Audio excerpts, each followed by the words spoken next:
Tito Boy. I guess this is one of the projects na nagawa ko na sobrang mabait na kasama ko. Wala akong masabi. It sounds cliche, pero totoo. As in, ang gaang, hanggang sa set, especially with Tita Connie. Parang siya yung best friend mo sa lahat.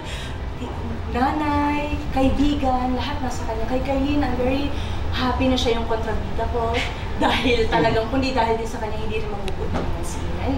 Of course, with Michael and Paul. So, tagulan ka talaga. Kasi may isa po kami eksena na with Roxy and Kailin, pinagtulungan nila yung character ko si Ina. Isa po sa pinakamahirap. Sino si Kailin at saka si? Roxy po. Roxy? Yes. Pinagtulungan ka? Yes, opo. First time ko po yun ma-experience dito po. Alright. I think nasa trailer yun, ginungot ko din ako sa basurahan. As in, nagawa, marami na po ako nagawang mahihirap na scene, fight scenes, sabunutan sa pana, pero ito, ibang klase. Ibang klase po talaga dito. Wow! Ganda-ganda. Kaya yan, alisin ko nga yan. Ito nga, tingnan mo nga. Umalis ka nga dito. Umalis ka nga dito! Walang ganda mo! Gusto ko lang makipagkaibigan. Hindi. We don't need friends, di ba? Lakasan mong boses mo. You cannot sit with us. Yeah, you can. Maraming space. Hindi. Sabihin mo, magtatawa-tawa. Ano ka ba? Ang layo ng ganda mo sa amin, hindi pwede. Alam mo, hindi natin tatanggapin yan. Pero sa ganda niyang yan, pumunta siya dito para hindi tayong dalawang mapansin. Ano ba purpose mo pag pumunta ka? Alam mo, ang hinahila mo dito na lang ang pagkakampi. Alam mo, ikaw, Amy, sobra-sobra ka. Alam ko sa inyo, masabi kayo sa yawa! Are you together? Kayo ni Fumia? Yes or no? Is he your boyfriend? Are you a girlfriend of Fumia? Alam ko po that I should be asking Fumia dahil kaibigan ko yan.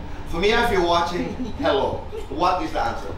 Ano, Tito Boy? The feelings are mutual and we were just both happy that we exist in this world. Ganun daw. Ganun siya kalan!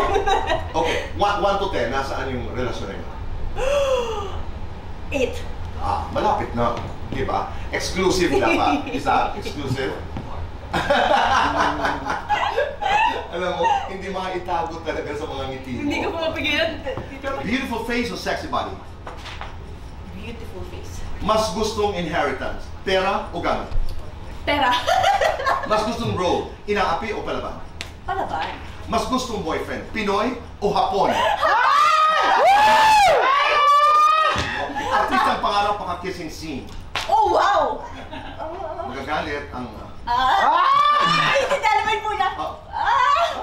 Kuya Alden. Deserve ni Fumia? Deserve ni Fumia ako.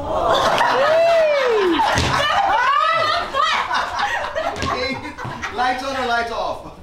Lights off. Happiness or chocolate? Masaya ako, happiness. Best time for happiness? With your loved ones every day.